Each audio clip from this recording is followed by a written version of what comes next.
tinokuchingamidzai kuchechi yeChrist Embassy yepamhepo yatinoita muchishona. Iko zvino hapachina chikonzero chokupedza svondo rose usina kupinda chechi, nokuti painopindwa unenge usipo, kuda wakanga uri kubasa pakaenda vamwe kuchechi, kuda wakanga uri parwendo, kuda chechi yeChrist Embassy haisati yakuwanikwa kwaunogara, kana kuti unofarira hako kudzidza shoko raMwari nechishona. Ino ndiyo yave chechi yako. Chipinda tinamati. Haleluya. Tinosangana zvekare pamunamato wedu weChrist Embassy ndichiti makorokoto takapinda mugore ra2025. Tinotenda Mwari chose vakatichengeta vakatitungamirira mugore ra2024 rese, tikadzidza shoko raMwari, tikagona kushanda mabasa aMwari, tikatendeusa vanhu, tikaita zvinhu zvakawanda wanda. Tinotenda Mwari nokuda kwaizvozvo. Haleluya.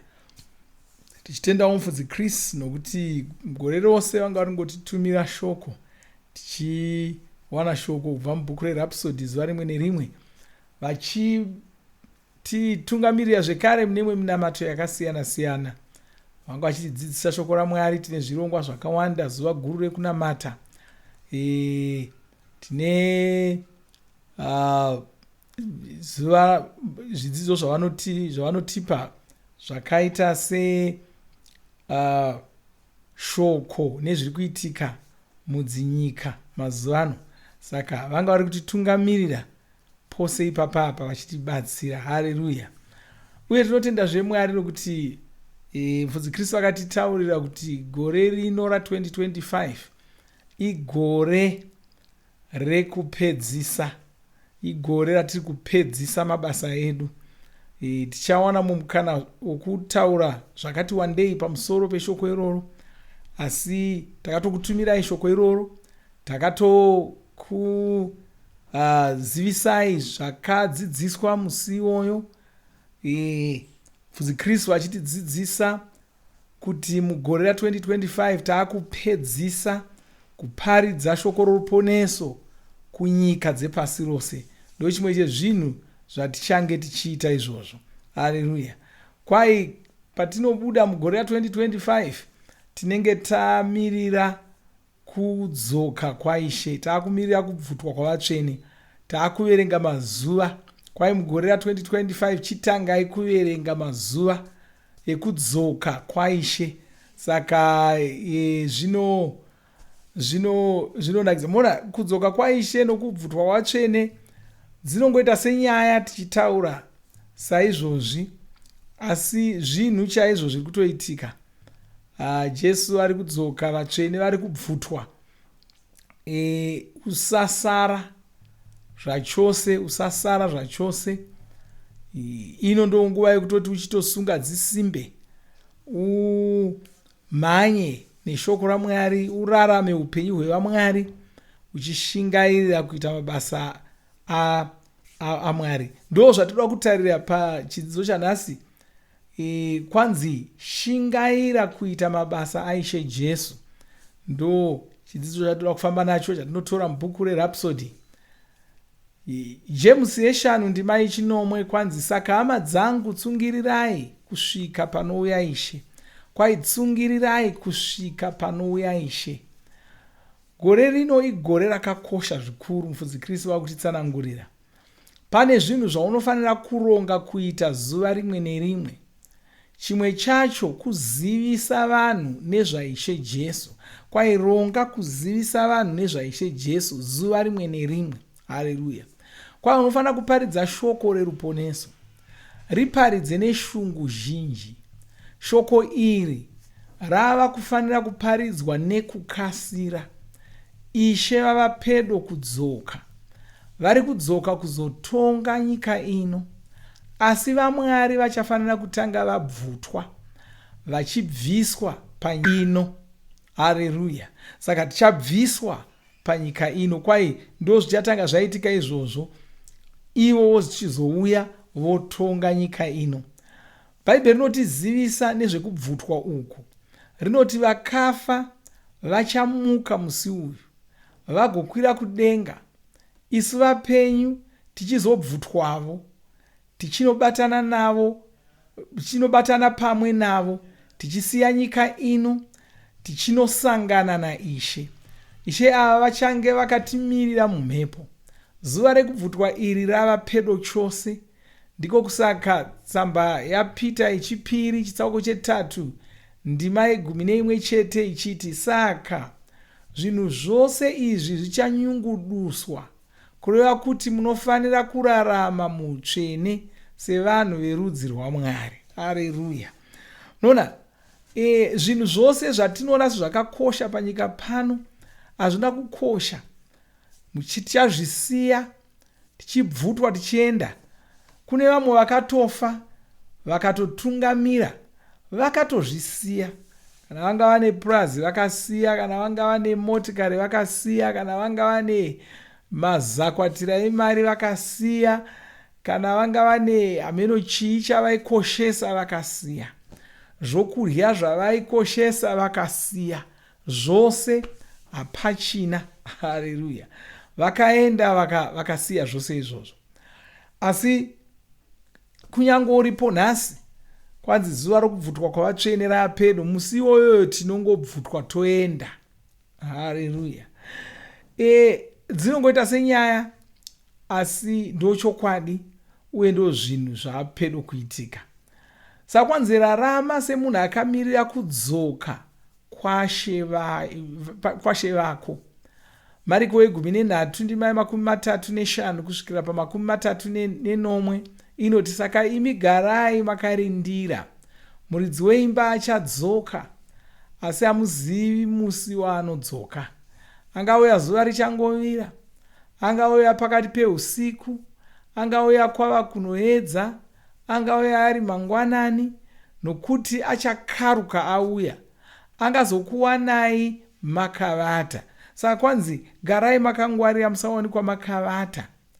Saka Ishe havafaniri kukuwana wakavata, havafaniri kukuwana usina chauri kuita. Vanofanira kukuwana uchishingaira kuita mabasa avo. Haleluya. Kana uri munhu akatozvarwa kechipiri, chikoshesa mabasa, kushumira Mwari nokushingairira Mwari. Chikoshesa kuparidzira vanhu ruponeso rwaJesu. Kana wanga usati waponeswa, mumashure monge ndapedza kudzidzisa saizvozvi, tichanamata newe kuti ugamuchire Jesu. Unofanira kugamuchira Jesu. Unofanira kuzvarwa kechipiri. Zvinhu izvi hazvina uchanzvenga izvi. Zvinhu zvichaitika. Hapana zvakangoita sezuva rinobuda rinovira, rinobuda rinovira. Hapana kunzvenga kwaungaita zuva, hapana kutiza zuva kwaungaita. Riri kutouya. Hapana kutiza mhepo kwaungaita. Iripo. Haleluya. Kwai saka chii chauri kuitira Ishe nhasi? Mubvunzo uyu wakakosha chose. Unofanira kufungisisa. Uri kushingaira kuita mabasa aIshe here? Haleluya. Kana kuti uri kushingaira hako kuzvishandira, kana kuti uri kushingaira kushandira mhuri yako. Nokuti vamwe ndozvavanoita, ndichamboshandira mhuri yangu. Musi wesvondo iwoyo, uya kumunamato, ngatisangane tiite zvakati, aiwa ndichamboshandira mhuri yangu. Kana iro ukangova rungano rwako nguva imwe neimwe, zvinhu zvaMwari zvisina kukoshera, ameno hako, shoko ndirori. Kwai chauri kuitirawo Ishe ndechipi? Ukatarira mugore ra2024, unogonawo here kuti mugore ra2024 ndakaitira Ishe chinhu ichi? Unogonawo here kuti ndakapa mari yakati kuna Ishe? Kuna vamwe vanogumbuka patinotaura nemupiro, pamusoro pemupiro. Asi munoona, mupiro waunopa kuna Mwari ndo chimwe chinhu chiri nyore chose chaunogona kuitira Mwari. Ndo chimwe chinhu chiri nyore chose chaunofanira kuitira Mwari. Ukasagona kutaridza kuti unoda Mwari kuburikidza nemupiro waunopa, imwe nzira yavo chavataridza kuti unovada ndeipi. Haleluya. Musatora nyaya idzodzi senyaya doko, inyaya dzakakura, uye ukadzitarira zvinozokubatsira kunzwisisa kuti tinenge tichingonyeberana tichiti Mwari ndinovada. Ndoka ndichiudza vanhu, handisi kuda kukutarira kuti ipa mari yakati, nokuti unopa nepaanogona napo ndo zvinotaurwa neBhaibheri. Asi kana tati ipa paunogona napo, chirega kuti kunyengera Mwari uchiti zvandogona ndezvizvi iwe uchigona zvimwe. Haleluya. Nokuti unogona kunge une chiru chamadhora, asi iwe uya nedhora ndoropa iroro, haugoni kuti ndo zvawagona. Jesu wakatozvitaridza paya pakapa shirikadzi tumari tudoko doko. Jesu vakabva vadana vadzidzi vavo zvikanzi, onai chirikadzi yapa kudarika vanhu vese. Kwai chirikadzi ichipa tumari tudoko shoma shoma itototo, kwaita vamwe vanga vachipa mari yakawanda. Jesu vakati vamwe vose ava vatora mari yakawanda kubva mumazakwatira avo emari vachipa, asi uyu haatorina mari zvachose, anotori muzvikwereti, asi watora iyoyo doko yaanayo yaasara nayo akaipa. Zvikansaka iyeyu ndiye wapa kudarika vamwe vose. Nemhakei wakapa, kana totarira mari yaaiva nayo, wakapa zhinji yacho kuna Mwari. Haleluya. Asi kuna vamwe kuda unotoshanda, kuda unotowana mari, kuda unotodii, unenge uchingoti hai inini ndongopa hangu dhora chete. Vamwe vanofunga kuti ndo mari yega inofanira kupiwa iyoyo. Asi rega ndikubatsire kunzwisisa kuti zvimwe zvacho hazvina zvinoreva. Kana ukange uri kuenda kuminamato svondo imwe neimwe, havasi vose vanhu vasingadarikwi, asi ngatimboti hauna kudarikwa gore rose dhavo. Pose pauri kuenda uri kuenda nedhora, pose pauri kuenda uri kuenda nedhora, pose pauri kuenda uri kuenda nedhora. Wanga uchiziva here kuti gore parinopera unenge wapa Mwari madhora 52 kuda. Wapa Mwari madhora 50 pagore rose. Kudaiwo unoshanda wanga unowana 100 ramadhora, 200 amadhora, 300 amadhora, ameno. Wapa 50 emadhora ndo awapa kuna Mwari iwayo. Tikazobvunza kuti mwana wako wakampa mari, kwete yechikoro, yekunotenga zvinonaka zvinotapira, tinowana kuti wakapa mwana wako mari yakawanda. Musi wawakamuti anotenga pizza, wakamupa $10, madhora 10. Musi wawakamuti anotenga ice cream, wakamupa dhora kana kuti madhora 2. Haleluya. Amen. Saka zvingwarirei, kuda uri kumusha, kuda uri kupi, yaunoti ndinokwanisa yacho ngaive yechokwadi. Kana dhora riro raunokwanisa pachokwadi, uchigutsikana kuti kana gore rikapera ndapa Mwari madhora 50, ndapa chaizvo, hongu ipa wakadaro. Kana kuti ukaona sokuti panopera gore ndikange ndapa 10 ramadhora kana 20 emadhora, ndashingaira, zvakanaka, asi usazvinyengera. Haleluya. Usazvinyengera, nokuti kwanzi chauri kuitira Mwari ndechipi. Pane mumwe akati, ingowana zvaunoita kubatsira vanhu ndiko kutoshumira Mwari ikoko. Izvi zvingasava saizvo, nokuti munhu zvanoita kwanzi kushumira Mwari hakunetsi, ndinongobatsira vanhu, ndikangomukwidzawo motikari yangu, ndikangomutakurisa zvinorema, ndikangodi ndatoshandira Mwari. Hongu, asi zvingasadaro. Iwe ungava uri kubatsira hako vanhu, asi Mwari ndivo vanofanira kunge vakutuma kuvabatsira nenzira iyi. Zvisi zvounenge usiri kushumira Mwari, zvinongobva musoro mako, zvinongobva mumwoyo wako, Mwari vangasava mazviri. Saka raramira Ishe. Izvi ndizvo zvinorayirwa neBhaibheri. Tinoverenga mashoko aro mutsamba yechipiri kuvaKorinde chitsauko 5:15. inoti uye munhu uyu akafira vose kuti vaya vapenyu vachirega kuzviraramira. Kwai Jesu uyu akafira munhu wose kuti vapenyu vachirega kuzviraramira, asi vararamire uya akavafira akamuka kuvakafa.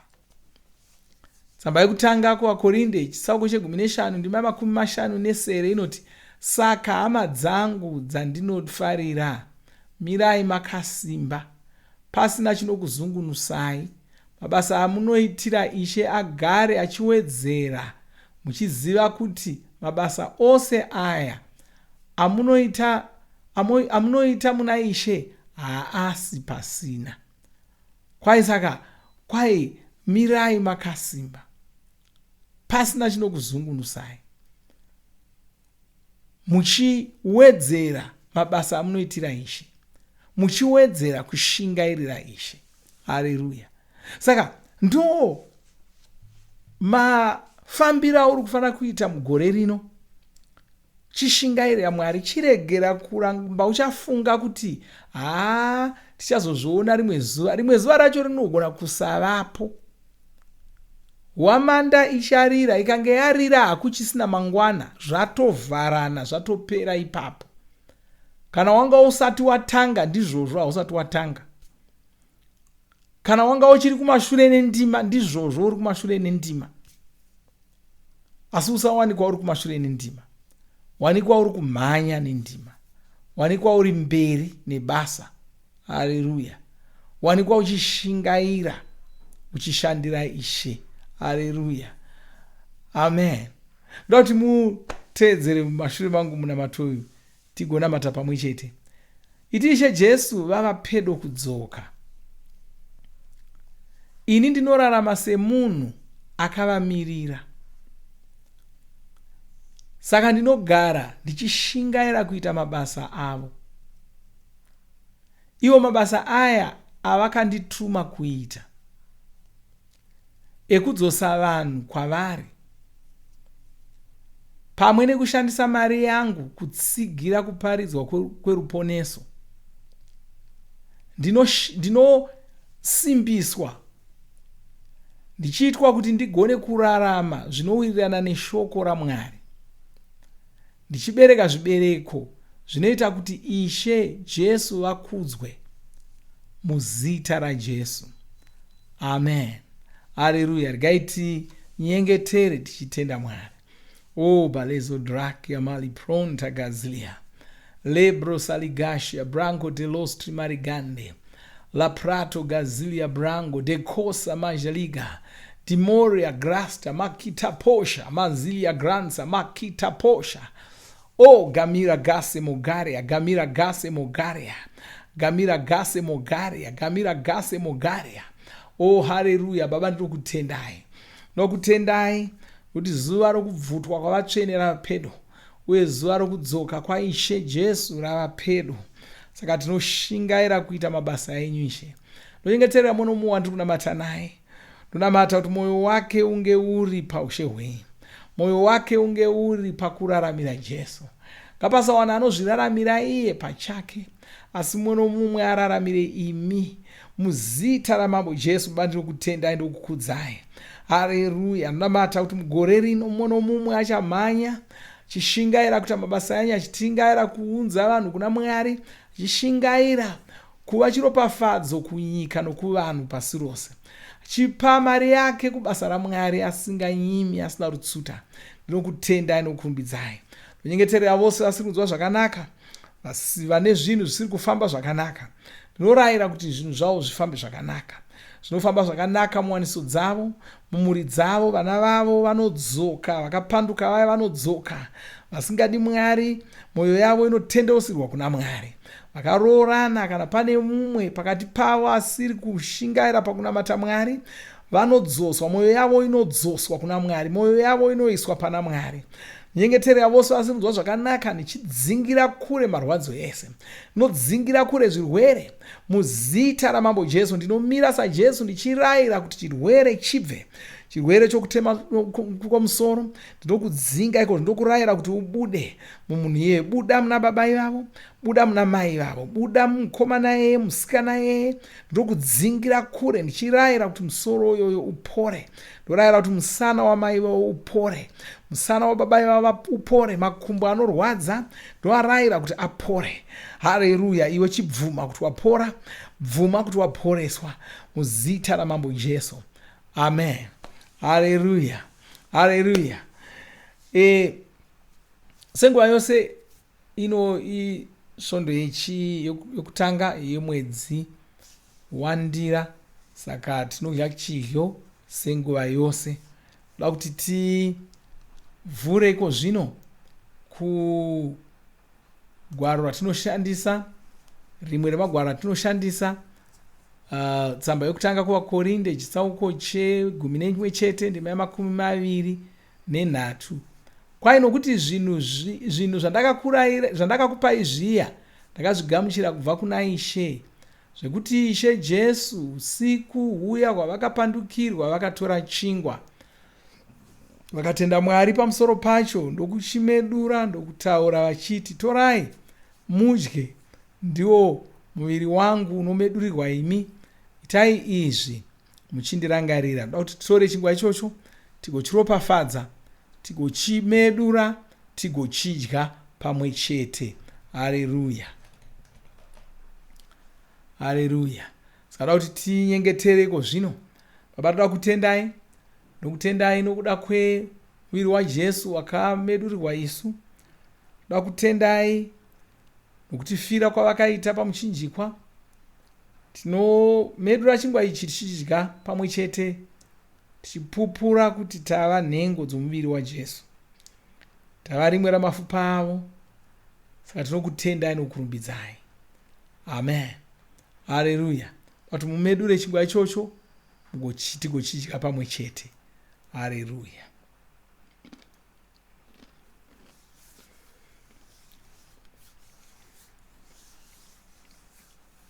Haleluya. Ndima 25. Kwanzi vakazopedza kurayira, vakabva vatora mukombe ndokuenderera mberi nenyaya yavo iyi, vakati, mukombe uyu isungano, ndiyo sungano itsva muropa rangu. Itai saizvozvi pose pamunounwa muchindirangarira. Nokuti nguva dzose kana muchidya chingwa ichi nokunwa mukombe uyu, munenge muchiparidza rufu rwaIshe kusvikira vachidzoka. Haleluya. Toda kuti titore mukombe oyo, toropafadza, tounwa pamwe chete. Haleluya. Baba, toda kutendai nokuda kweropa raJesu rakadeurirwa isu. Ropa iri ndo rakasuka zvivi zvedu, kaita kuti zvigoneke kuti tizvarwe kechipiri, tigova vanhu veropa raMwari, tishandurwe rudzi, tive vanhu verudzi rwaMwari. Zvino takashandurwa rudzi, tava vanhu verudzi rwaMwari, tava vanhu veropa raMwari, tava vaMwari. Saka tinokutendai. Hazvichagoni kuti tirware, hazvichagoni kuti tikundikane, hazvichagoni kuti tikurirwe, hazvichagoni kuti tife. Tava vanhu veropa raMwari. Vanhu veropa raMwari havarwari, vanhu veropa raMwari havafi. Nokutendai Ishe. Toropafadza mukombe oyu tichiunwa, chinyengeterera mumwe nomumwe anounwa akaropafadzwa muzita raJesu. Amen. Haleluya. Ngatinwei pamwe chete.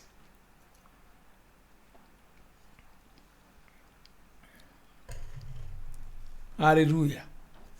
Ngatingozvipa nguva yokutenda Mwari, tichivatenda nokuda kwezvatakaitirwa naIshe Jesu pamuchinjikwa. Baba, tinokutendai, tokurumbidzai, topa mbiri kwamuri, topa kudzo kwamuri nokuzita renyu. Tokutendai nokuda kwezvatakaitirwa naIshe Jesu, ndivo vakatifira, ndiko kusaka nhasi tiri kuvararamira. Hatichazviraramiri isu pachedu, taakuraramira ivo vakatifira, vakatishandura rudzi, vakatiita vanhu verudzi rwevaMwari. Nokutendai Ishe, tokunamatai. Haleluya. Amen. Haleluya. Zvakanaka. hatisati apedza ndoda kuti tirumbidze Mwari vasati vagamuchira Jesu ndoda kuti tinamate pamwe chete mugamuchire Jesu muzvarwe kechipiri tochizovhara zvedu. Mwari vakuropafadzei. Amen.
Makomborerwa nemunamato wesvondo rino. Kana manga musati mazvarwa patsva, namatai mumashure mangu, muchidudza, muchirevesa.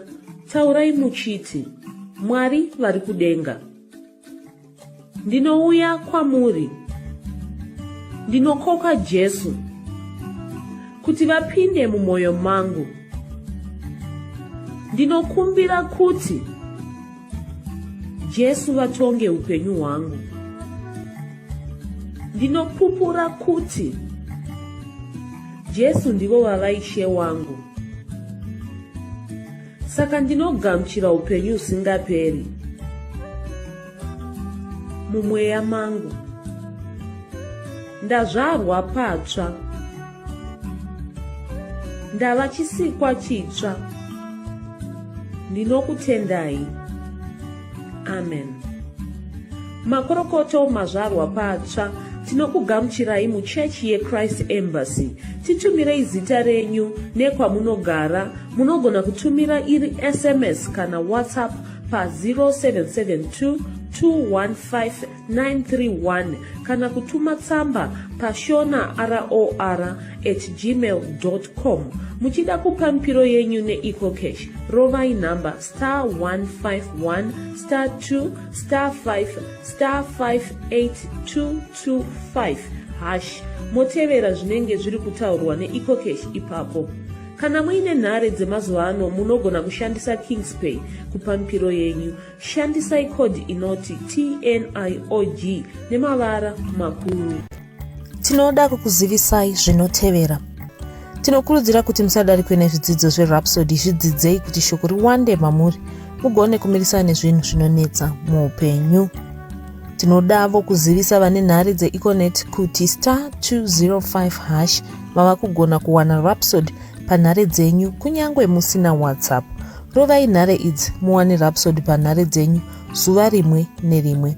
Munorova *205# mosarudza daily devotional. Subscribe Shona Rhapsody muchishona.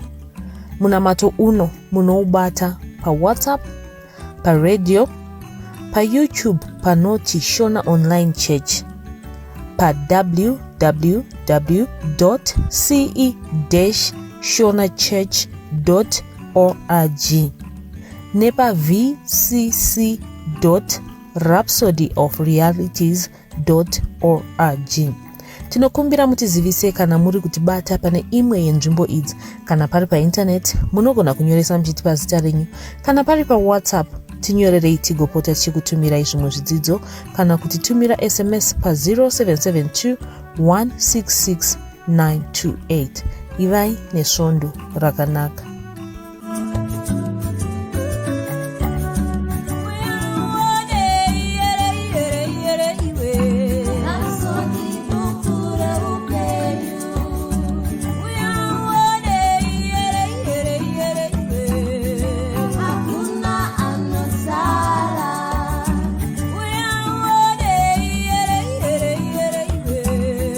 So deep.